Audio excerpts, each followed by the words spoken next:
Welcome to Politics Done Right. I am your host, Egberto Willies. This is a progressive program that will take the mystery out of politics.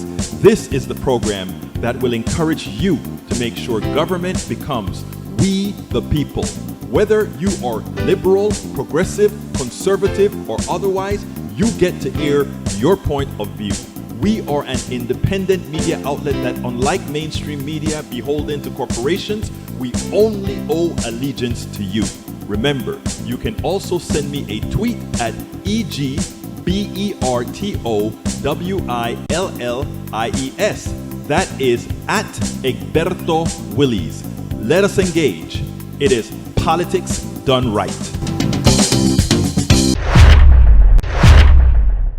Well, folks, welcome to one more edition of Politics and Right. I'm Egberto Willies, your host. Thank you for kind of being part of the show. We're going to have a great show for you today, as usual. Well, New York, the new governor to be of New York came out, and she sounds good. Yeah, I think so. Anyway, welcome aboard, Bridge MCP. Bridge says, Egberto Willies, did you see my message? New York new governor was Mado. Oh, no, I didn't see that note. I'll go look for it at the next video. Okay, welcome aboard, Bridge MCP, Nanette Bird Smith. Hi all, she says. And of course, AVQ, a.k.a. Michael Rudnin.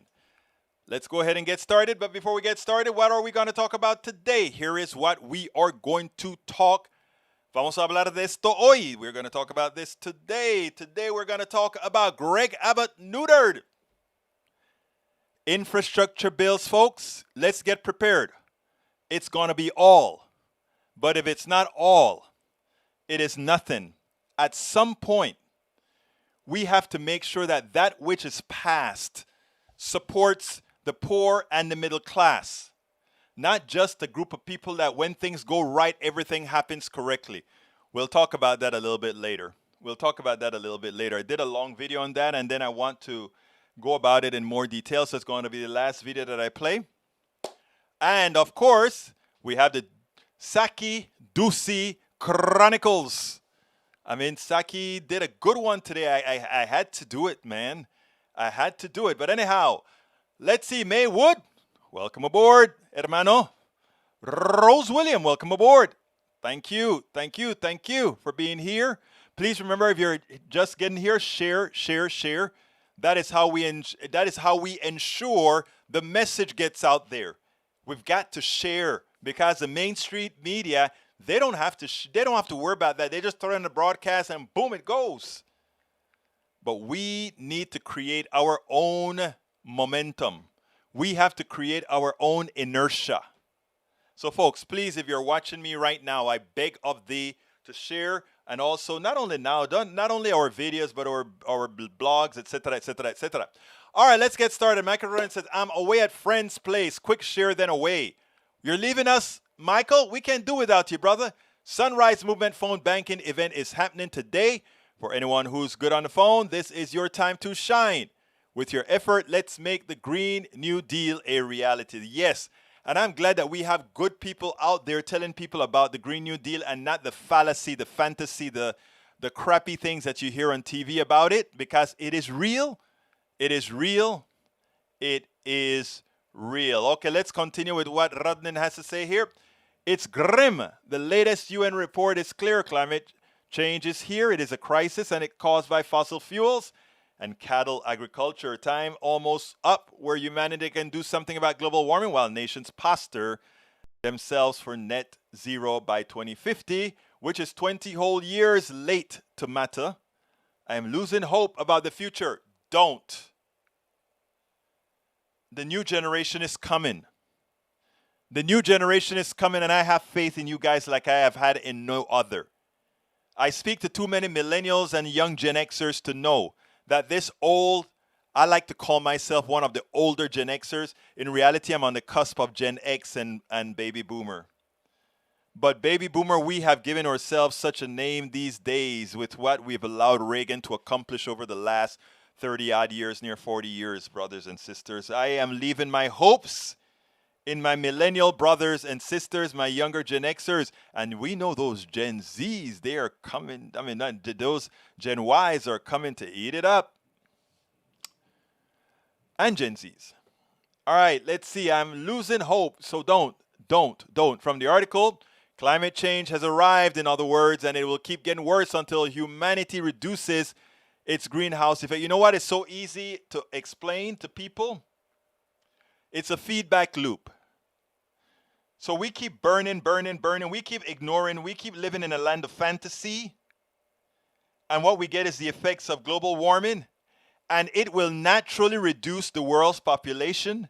It will naturally reduce all those polluters. And it'll clean itself up. That's the thing about the cycles. If we keep it up, it'll just destroy us.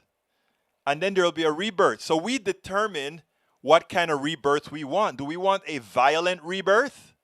Where nature just comes and wipe things out and then leave a small amount of people to do what needs to be done?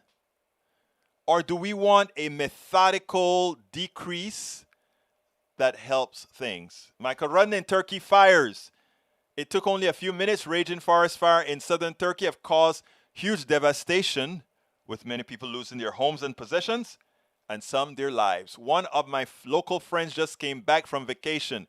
He was staying nearby where the fires were burning. I swear it feels like half the world is burning. It's the north now, brothers and sisters.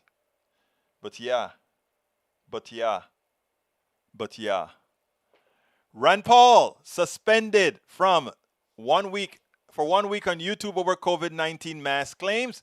The First Amendment is about protecting the people from Congress and government in general.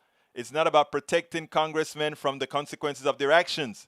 What's an American libertarian who doesn't understand the Constitution worse than a hypocrite? But it's worse than that. This guy is a doctor. Yes, I know it's an eye doctor, but he's a doctor. He should understand science. Masks don't work. Viruses have a certain diameter. Viruses have body. You put restrictions in front of that virus, that which is holding things together, it gets into the interstitials of the mask and it's held. It's held long enough and it dies. It's science. It is science. The multiplicative power of masks and explorable easy on how masks can end. Libertarians can't seem to grasp that masks prevent your germs from being spread around, and that if everyone wore masks, this pandemic would have been over in months. We know that. We could have ended this before it even spread.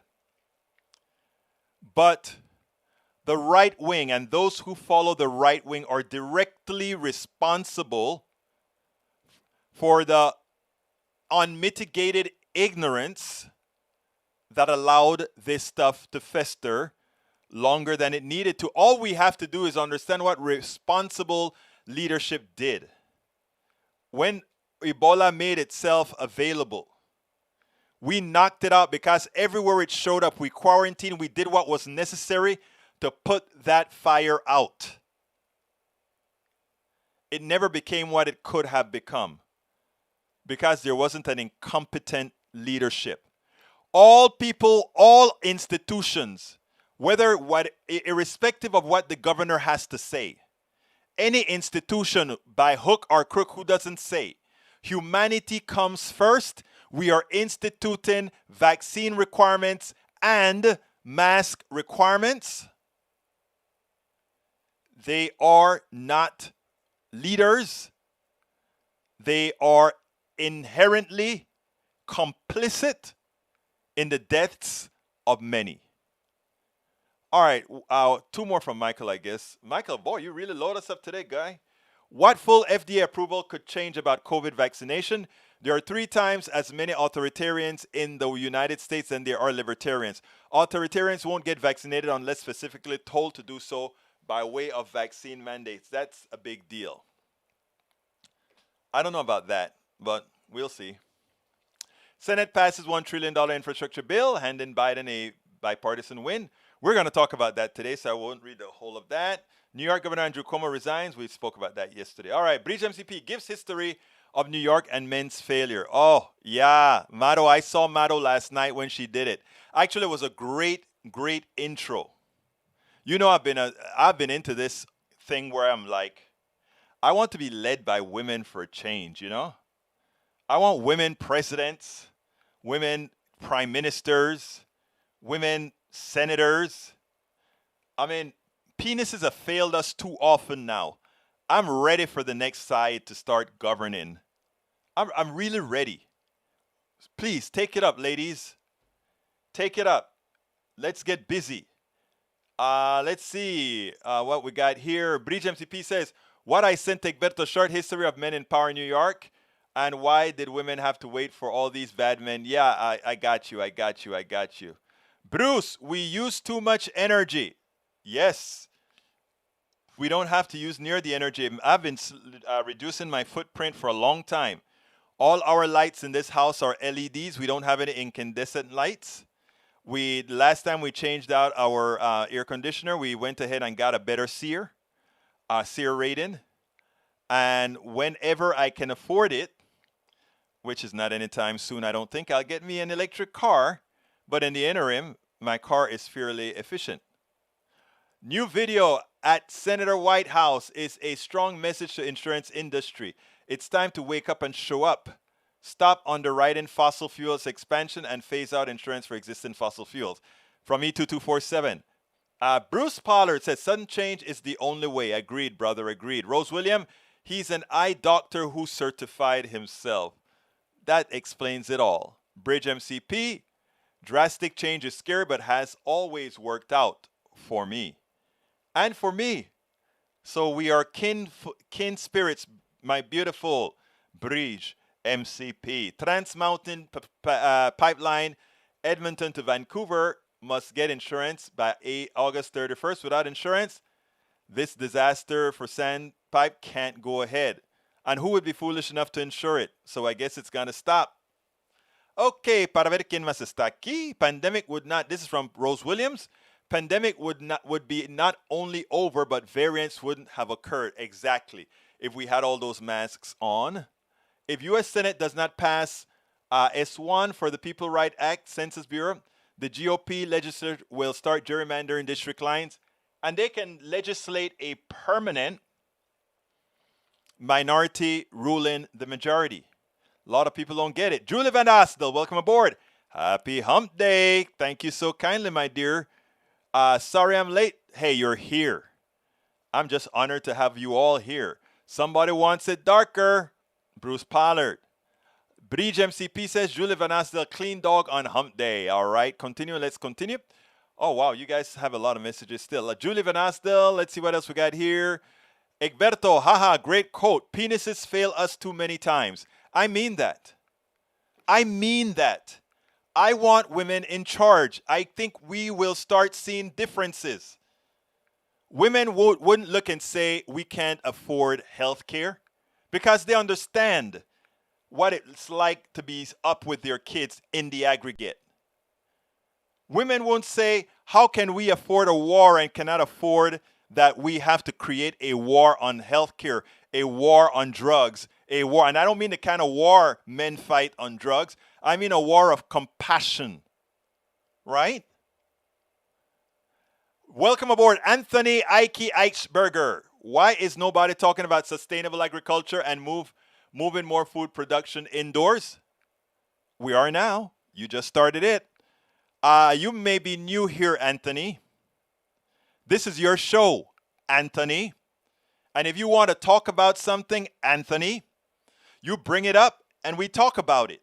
If you take a look at how Brother Michael Rudnin commands the beginning of this show, because he brings a lot of topics that if he brings it, I assume other people have interest in it, and I put mine on hold for a bit, and I get busy on bringing things out because it is your show. Thank you for bringing that. Talk to us a little bit more about sustainable agriculture. Bring links that our people, that our visitors can see what you're talking about. This is media for you. This is media to enlighten you all of us, with things that's not always on the mainstream media enough or at all. So, come on, Anthony. Welcome to the family. Let's see what else we got here. Rose, I agree with you about overconsumption of meat, but we need to move fruit and vegetable production indoor to keep our food supply alive when Mother Nature punishes. All right, bring us some links and some talk, Anthony. Love what you're bringing so far. All right, let's go for the joke of the day. The joke of the day is what happened with Jen Psaki and Peter Doocy. I just love how this turned out. Let's go ahead and play this, and then we'll take it on the other side. Hermanos y hermanas, vamos a oírlo ahora. Sometimes it seems like Jen Psaki is all queued up and ready for the question that El Señor Peter Doocy is going to have for her. The interesting thing about it is we know that's not true, right? But it's almost like she got his questions, or maybe she have a camera on his questions or something like that. But anyhow, Doocy wanted to to assign blame for people's hesitancy to take the vaccine based on a few things that he said. Let's go ahead and play it, and then we'll take it on the other side. As the president tries to reach unvaccinated Americans, has there been any thought given, looking back, to the possibility that he may have created some vaccine hesitancy when last year, around this time, the previous administration was rushing to get a vaccine authorized, and the now president said, I trust vaccines, I trust scientists, but I don't trust Donald Trump, and at this moment the American people can't either.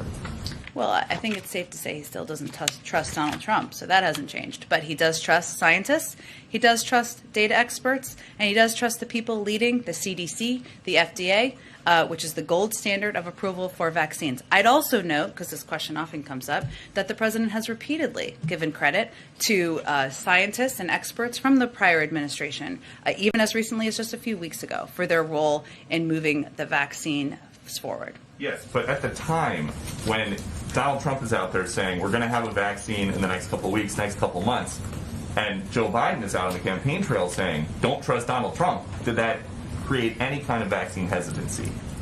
Not that we've seen in the data. I would note that at the time, just for context, the former president was also suggesting people inject versions of poison into their veins to cure COVID. So I think that's a relevant point. And Joe Biden, then vice president, was saying we got to wait until something is fully authorized, and it's still not.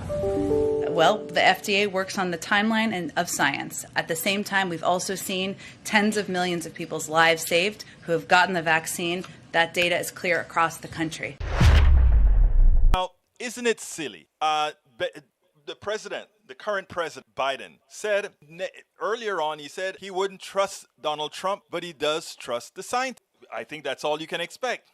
And somehow that is supposed to mean people don't take the vaccine because it was developed under Donald Trump, even though that's absolutely not what Biden said. It's amazing how infantile Peter Doocy is not to realize where the other question is going. When she comes back and she says, the president, there are things that don't change or hasn't changed. The president still doesn't trust Donald Trump. And then he comes back and he says, but yes, don't you think the president is still responsible for not telling people that the vaccine was absolutely safe, etc., etc.? Left the door wide open for what she did. Well, please remember, why would you want to trust somebody who was suggesting that one would inject bleach and other things into one's body? I mean, that was like a knockout punch. Not only a knockout punch for us having a little fun with, but just to show how silly the right is, and instead of working on trying to have their people take the vaccines, instead of working to really, they're the ones that those people believe in. The right-wing radio, right-wing TV, those people that are denying the vaccine mostly watch them. They listen to the things that they put out. They listen to the misinformation, to the lies, to the conspiracy theories. That is where you should be putting your energy, not to ask do you think these guys are hesitant because of Biden? Are you trying to say that your people are that shallow? I don't think so. Try talking to them directly and stop asking silly questions to Jen Psaki. Exactly right. Stop asking silly questions to Jen Psaki. All right, before I go to the next subject, let me see what we got here. Let's see. We got Rose Williams is welcoming Anthony to the fold. Let's see. What else we got here? We chat sometimes. Link to our story and share and learn. Exactly. That's what we do, Anthony. So thank you for showing up. Here is an op-ed piece authored on progressive food production that could be included in the next farm bill. You know, that gives me that teased me. You teased me. The 2023 Farm Bill, a hidden panacea. Folks, this is Anthony just contributed this, and since Anthony is new, he gets his contribution onto the screen right away. Please check out that article that he's talking about. The article is called The 2023 Farm Bill, a hidden panacea. Every demographic can prosper from elevating the upcoming renewal of American agriculture funds. Oh, those fruits and vegetables look so tasty, it includes even growing on rooftops and all the rest in between. Oh, that's an article I'm going to want to read. It looks like an article well worth the read. Thank you for the submission, Anthony. Okay, let's see. Bridge, let's see. It's like a Punch and Judy show. Let's see. John Smith, so she is lying. Is she lying? What is she lying about? Please let me know, John Smith. Doocy is going to get a new name soon. I know. We know. Let's see, Bridge. We can only hope. Line on what? We are all asking what is she lying about. Okay, Jen Psaki would make an excellent president. Yeah, I mean, actually, I think she's too good with words. Because it's too good. Daniel Ledo, Egberto does love to repeat lies. Trump never endorsed injecting bleach. No, Trump endorsed putting lights through your body. He also talked about these putting chemicals into your body because they found that these chemicals kill things. The guy was just dumb. He doesn't understand biology. Eric, I saw your note that you sent me on Eric Biden, naked pictures with a prostitute in Russia, all that good stuff. I want to remind everybody, Hunter Biden is not the president. Joe Biden is. And many people have problem children. And not because they have problem children means anything other than they've got problem children. So the concentration, if I were to compare the damage done by Hunter Biden compared to other children of presidents, starting with Donald Trump's and others, Donald Trump's children, they themselves being rip-off artists, but we could go on to other things. It would be crazy. It would be crazy. Okay? So let's leave the kids alone or the children alone. Let's judge presidents on what presidents do. Trying to muck it up by saying, oh, look at what Hunter Biden did, doesn't hold any weight. I mean, if I talk about what President Reagan's kids did, if I talk about what Bush's kids did, if you take a look if you separate the kids into what their moral and social values are, it'd be interesting because you'd go to President Reagan's kids, right? And you say, oh, he has one kid that stripped. He had another kid a kid that completely hates him. That is a kid that I think is I don't remember. It's Ronald Reagan is his name, Ron Reagan Jr. He cares nothing about conservatism. In fact, he knocks his president on that. And he has an older brother that just turned back, crazy. So that is the Reagans. Then we go with the Bushes. Well, Bush had Bush 2, who, should we really give him hell for taking coke, for running away from the military? That was Bush's kid. And Bush has had some brothers that have some issues as well. Now let's go to who came after Bush 1? Clinton. Well, look at Clinton's kid. She has turned out to be one hell of a kid, haven't she? No trouble, always mannerly, all of the times, does a lot of things for society, does a lot of volunteering, etc. Okay. And even we go back to Carter. Oh, wait, Carter. Amy Carter. Amy Carter was a radical activist, always getting arrested for a cause, doing something positive for society. Who are the other ones? Okay, now I tell you, Bush 2, his daughters. I like both of Bush's daughters. Ironically, the rumor is both of them are Democrats now. I don't know, but that's what the rumor is. And they all went to the University of Texas at Austin, so that wouldn't surprise me at all. My school, you know. But President Bush does have two. I put President Bush's two daughters in the same realm as I put President Obama's two daughters. Very well cultured, very moral girls, always in. I remember seeing Bush's daughter in Jamaica among the folks and talking about doing some positive things. Those are very good young ladies, President Bush's two daughters. And I think it has a lot to do with who their mother is because, you may not like President Bush, but Miss Bush, I think both Mrs. Bush and the older Bush were very good people. So that's my take. You can disagree with it, but that's my take. But I think all in all, if you were to put a lineup of kids, I kind of believe that the conservative kids kind of, on the most part, except for the Bushes and a couple others, didn't fare so well. All right. Maywood, speaking of more women in change, when New Zealand became the first country to give women the right to vote, a week after our Civil War ended, they said that women would civilize politics and make it work better. Look at New Zealand and is it the lady who is the president of New Zealand? Is it New Zealand or Australia? New Zealand.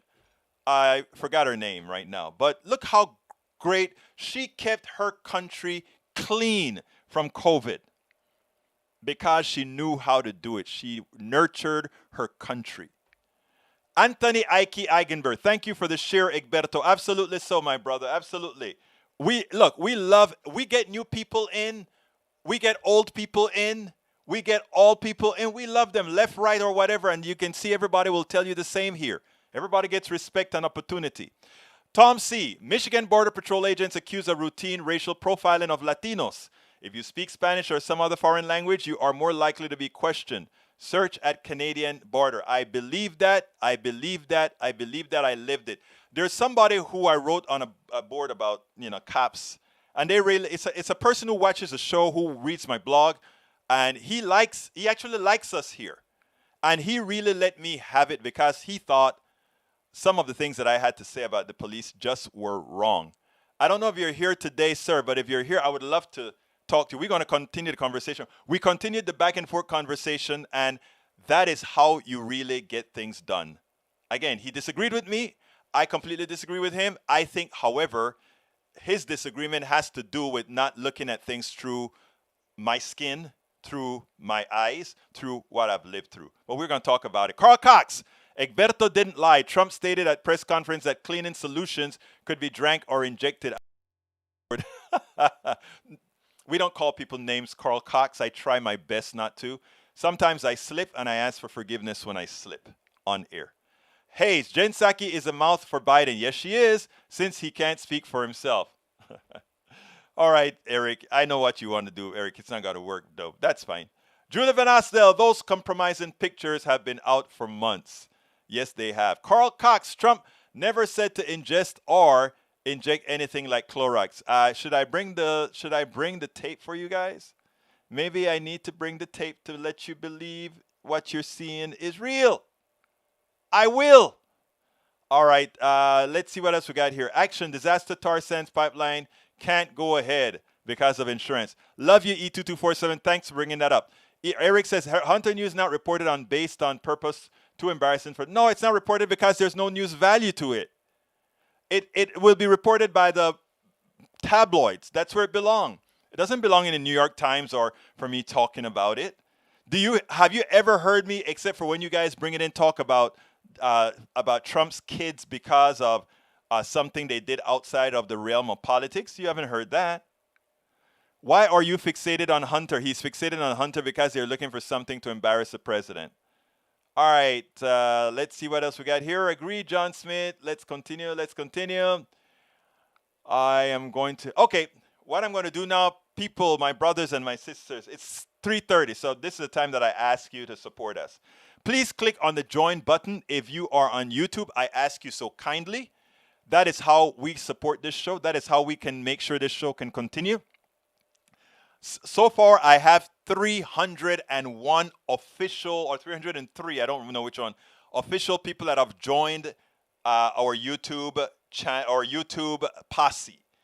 I need 1,000. So I ask you so kindly click that join button and choose one of the options to become an official member of the PDR Posse. Please do so again, we really would love to get a hell of a lot more members. Alternatively, we have a lot of other options in which to support us.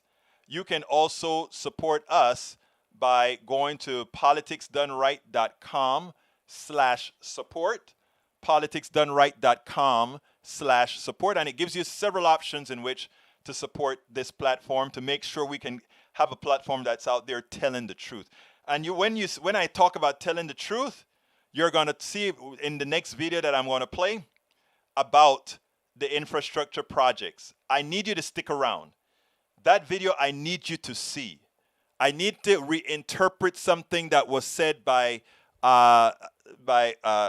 Stephanie Rule about the infrastructure and trying to give some fears about the $3.5 trillion thing.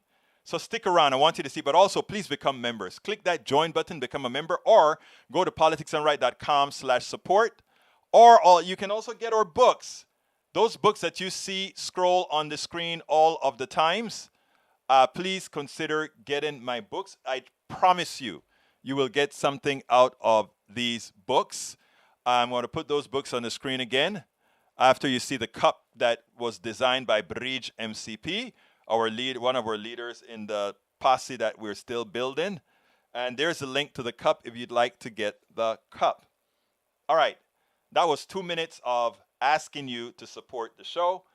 And one last time, please, please support the show. I want you to listen to this video.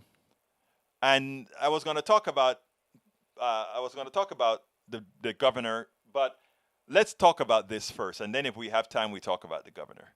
Let's get busy. Go. If there's any doubt whatsoever why it is imperative that going forward, Democrats in the House do not pass a bipartisan bill until the human infrastructure bill, the $3.5 trillion bill, is passed, this particular interview gives a perfect example as how weak Democrats have a tendency to acquiesce to the fallacy, acquiesce to the false notions of an economy working for just a few. Or, in effect, they support an economy that will just work for a few. I want you to listen to this, and then we'll take it on the other side. Consumer prices soared 5.4% in July compared to this time last year. That's the same number we saw in June, which was the highest jump since the Great Recession. This comes after the Senate passed the bipartisan infrastructure deal, with 19 Republicans joining all Democrats. And overnight, Senate Democrats passed their budget resolution without any Republicans, moving quickly to get another $3.5 trillion in new spending passed in their second proposal, which could risk overheating the economy. Jason, what is your reaction to the new inflation numbers? And we're aware they're coming from when things were way down because of the pandemic. But let's be honest, prices are way up and people certainly feel it. Yeah, look, last week we were talking about how jobs were way up. Today we're talking about how prices are way up. To some degree, those are related. The United States had a huge policy response to COVID. That policy response is creating jobs at a really rapid clip.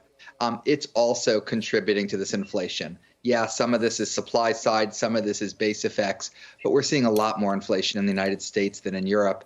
That's because we did a lot more in response. Congressman, the White House argues that inflation is just short term. But with the midterms just over a year away, those short-term effects could be devastating at the polls. How do you convince voters that Democrats have been good for their wallets? When you go to kitchen tables, all people are talking about are prices. Well, first, to Jason's point, which I think was spot on, is people are back to work. And if you look at since we were during the height of the pandemic and where we are now, the good news is people are in jobs again. And I think we took smart bipartisan action, 5 bipartisan packages on COVID relief over the last 18 months, and it's working. Part of that, of course, is having its impact, and I think we need to be smart going forward. But if you look at what we did just yesterday on the bipartisan infrastructure package, Stephanie, Democrats and Republicans coming together, including 19 Republican senators, and we're going to see similar action in the House with a bipartisan support for a infrastructure package, that's also key to our economic growth. And that's why that also is very smart policy. That means making sure that we can compete not only with China, but that we have roads, bridges, tunnels, water, all the things that we need to actually grow our economy in the United States. And we get those shovels in the ground and people to work there, 2 million jobs a year. All that's going to help move things forward. And that's how we're going to not only win as a country, but I think the Democrats will win strongly in 2 years. But that's not the only thing Democrats are immediately working on another $3.5 trillion of spending. Jason, I know you're not a politician, but you were part of the Obama White House. Is Biden's economic team rolling the dice on inflation to get infrastructure passed, or are they not worried about it at all? That extra $3.5 trillion, that could crush us in terms of short-term inflation. I'm not worried about that package in terms of inflation, Stephanie. Inflation is usually the Fed's job. The Fed has been assigned by Congress the job of price stability. They should respond to the inflation numbers appropriately to achieve that goal. If you look at that reconciliation bill, a bunch of that bill is paid for. It's spread out over time. Some of it will increase the productive capacity of the economy, for example, enabling more parents to work. So I think you should look at it and ask yourself, as a country, do we need preschool?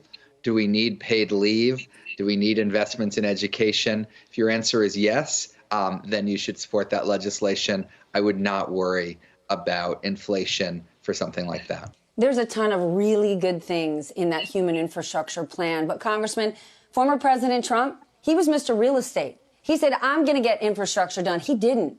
Biden just did it in a big bipartisan way. Are Democrats risking losing this massive accomplishment on the $1 trillion bill if you go too big with the $3.5 trillion behind it? I think we should be voting right away on that infrastructure package in the House. I am concerned, whereas I agree that a lot of the policies are critically important. I'm concerned about the size and scope of a reconciliation package, and I think we have to be cautious about that. And there's a way to do this in the right way, in a targeted way. I'm concerned to make sure that taxes don't go up and that we handle this appropriately. And I think there's a way to do that, but it's going to take us working together to make that happen. And you're right, Stephanie, let's take a big victory lap. Not just Democrats, but Democrats and Republicans for what got done yesterday in the Senate and what I'm hoping will get done very quickly in the House. Well, what does cautious mean? Because your caucus wants the standalone vote on the bipartisan bill. But when it comes to the $3.5 trillion, we always point to Joe Manchin, saying he's the guy, he doesn't want the other bill, he doesn't like that big price tag. And people often assume that Speaker Pelosi has got all Democrats in the House on board for the $3.5 trillion. Are you? Would you vote for it today? Well, we have a 3-seat majority in the House, and I'm talking to a lot of my colleagues, and I think, one, we need to see actually what's in it, the specifics, right? It's hard to say without seeing the details of what you're for or against. On a macro perspective, there's lots of policies that Jason pointed to that I think are right in helping people. But I'm also concerned that number is very aggressive. I'm concerned to make sure that if we do anything on the tax code, that SALT comes back to help Jersey and make things more affordable here in the Northeast. And overall, the tax picture concerns me, and I want to look at that. But we're a long way away, Stephanie, and I think the key here is to be very smart and judicious how we do this. And this is not something we should jam through. And I've made my opinion with several of my colleagues pretty clear about that. The best thing we can do right now is vote on that bipartisan infrastructure package that came out of the Senate, bring it to the House. The Problem Solvers Caucus worked very closely with our bipartisan Senate colleagues to help get that done. And 20% of the GDP in the country runs through the Northeast. It's key that we actually have a tunnel that's not crumbling. It's key that we have roads and rails that work. That's how we're going to stay competitive with China and globally, and obviously how we're going to grow our economy at home. So let's take that big win for the country, and obviously we can take other steps too, but let's look at those separately. The naivete of this congressman is astounding. First of all, saying that because you've gotten 19 senators for a bipartisan bill makes it bipartisan is a joke. Based on the polls out there, we know that the Republicans in the Senate do not represent the will of their people when it comes to economic issues, and so is the case in the House as well. So trying to fight for a bipartisan deal at all cost really are not supporting most Americans. It's a fallacy that bipartisanship means what's best for America or what America say they want. Now, there are 5 points that I want to put out there. Numero uno. The inflation number looks high because it is being compared with deflated prices 1 year ago. It's great that Stephanie Rule pointed that out right up front. It's important. But Americans won't notice that if you have liars on TV not telling what Stephanie Rule just said, which is in fact that if you're moving from a lower base, the inflation number looks high. There is some inflation, but it's not really 5.5 or 5.4% based on where the prices were pre-pandemic. Now, there was a point that should have been picked up. Europe did less. Europe doesn't have as much inflation as the United States because they did less. And you know why Europe did less? Because Europe has a built-in, most of the countries in Europe, or just about all of them, have a built-in safety net. They have all some form of Medicare for all. They all have some form of payment to employees not to work. So, I mean, they're not, they don't have the huge disparity among the kind of disparity that we have, even though they do have it as well. But at least the middle class and the poor are, for all practical purposes, able to maintain their dignity right now. If you look at Kingwood, where I'm at right now, there's somebody stuck in a hospital, or rather in an emergency room, because no hospital will take him because the insurance doesn't compute. Hospitals are full. And then, of course, this person likely went ahead and decided not to take the vaccine because you know who they are. So, I mean, let's be frank here. Europe is less inflation because, again, they have a good safety net.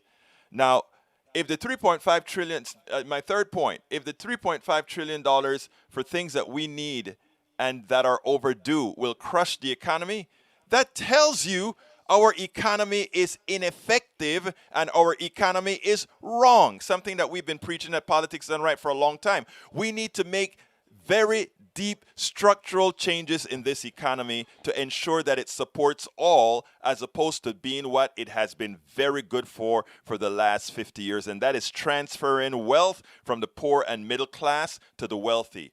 And when they talk about tax cuts, it always goes up the scale. Let's be frank, let's be honest in the way we discuss this with people. Fourth item, a House Democrat saying they are concerned about raising taxes when those with capital are the least taxed is why Nancy Pelosi must not pass the bipartisan bill until the reconciliation bill is passed. Because many of these crooks in our politicians, many of these guys will go ahead and get that passed and say it's just enough. And hey, look at inflation, it's too high. Oh, look at that, we're going to have.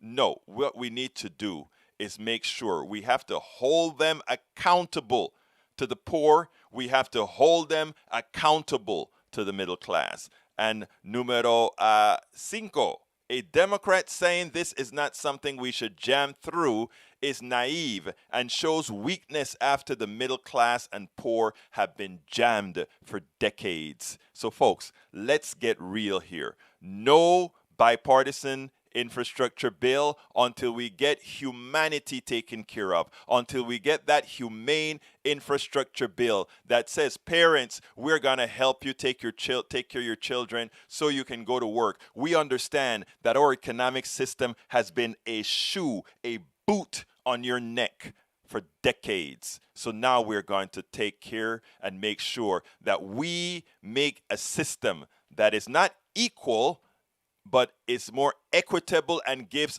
all equal access to success. Those who work get the spoils from their work. Those who are parasites and have been parasites for decades, it is time for you to pay.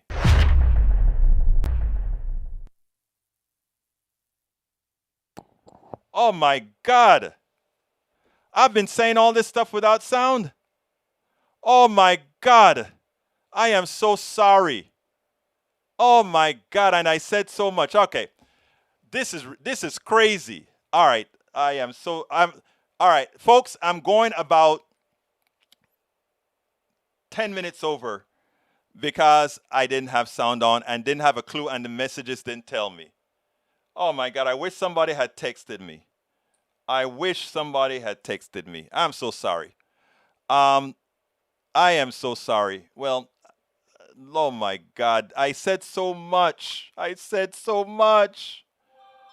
Oh my God. I am so sorry, Breach. Guys, I am so sorry. All right, I am going to try again. I'm going to try again. All right, I started out by answering, why? Breach, you need to have my personal phone number so you can call me. I'm going to put it in the thing so that you can call me, Breach. I am going to put it in the. Oh God, I hate that. I tell you what. I'll go into this. I'm going to talk about two things here. The first thing is somebody asked me if I thought that the two bills are going to be passed. My answer to them is I think so, but I said if both of them did not pass, if both bills did not pass, then it turns out that maybe we should go for broke. Maybe we should go for broke. Because, as I said before, when this bipartisan infrastructure bill is passed, the bipartisan infrastructure bill is passed for those people who are ready to work and have things the way it needs to be already. That's how it is. That's a fact. The bipartisan bill doesn't help the poor all that much. It doesn't help the marginalized all that much because they have problems that are systemic. Examples. I'm going over today because I'm sorry I didn't have the mic on. I need to explain this because I need to put this in rest. So here's the deal. So the person said, will Democrats just can everything? I am saying at this point in time, progressives should simply say 2 bills or nothing. And I'll explain why. Because the people that are always asked to hold the bag because we can't get this passed, because this moderate won't vote for it, or this Republican won't vote for it. So please hold a little bit more. We constantly ask the poor and the lower middle class to do that. So no, this time we must have the $3.5 trillion. Why? Because if we want those lower class people, those poor people to take advantage of what the bipartisan bill has to offer, they have to be able to go to work. And what does that entail? That entails needing to have child care, needing to have health care, needing to have those things so that they can join those forces. We've constantly asked them time and time and time again, wait a minute, let's just do it for the moderates this time. A little bit of something is better than nothing. Well, they've been getting nothing for a long time. Look at the numbers. They have been getting nothing for the long time. It is time for us to give them not something, but the whole darn enchilada. $3.5 trillion is just the beginning. Based on what was stolen, based on what was transferred to the top for a long time. It is time. So therefore, we are going for broke. Progressives, hear me out. If we get 0, it means Democrats will lose and lose big in 2022. If we get half of it, meaning just the bill, Democrats will lose in 2022. The only way Democrats win in 2022 is under 2 conditions. One is that both bills get passed and that either the SR1 gets passed, that the change in voter bill gets passed, or we make sure that all progressives, which is something they should do, go into all areas that are redistricted and make sure to vote. And make sure to talk to those people. Ask the first, not talk to them, but what you have to do is first listen to them. Go into Brenham, Texas. Go into Giddens, Texas. Go into the Ozarks. Go into all these super red areas and purple areas. Go in there and then say the following. What is it that you want? You're not here to love me. I'm not here to love you. I am here to govern. I am here to give you what you need. What is it that you need? They tell you that. Now answer me one other question. What is it that Republicans are doing for you? How have they made your life better by you voting for them? And after they explain that to you, then you ask them, what is it that I must give to you? This is what I am offering you. This is what I'm offering you. You will not win over most of the very deep ideological ones, but I'm telling you this from experience. You will win over quite a few. And in doing so, what happens then is gerrymandering doesn't mean anything if they pack something with a whole lot of Democrats and leave most of the Republicans out. Hey, big deal. Because we are fighting for everybody. And like I told you, the story about, well, I'm not going to go over that story because I'm now very, very much over time. But I want to tell you this specifically. Engage.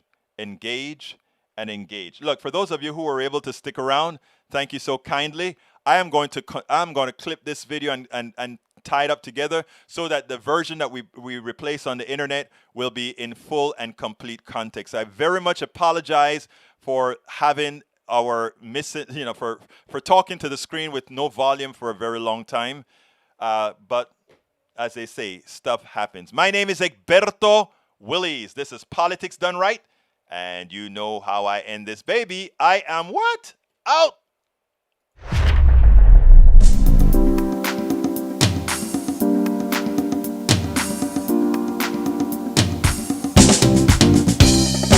Welcome to Politics Done Right. I am your host, Egberto Willies. This is a progressive program that will take the mystery out of politics. This is the program that will encourage you to make sure government becomes we the people. Whether you are liberal, progressive, conservative, or otherwise, you get to air your point of view. We are an independent media outlet that, unlike mainstream media beholden to corporations, we only owe allegiance to you. Remember, you can also send me a tweet at EGBERTOWILLIES. That is at Egberto Willies. Let us engage. It is Politics Done Right.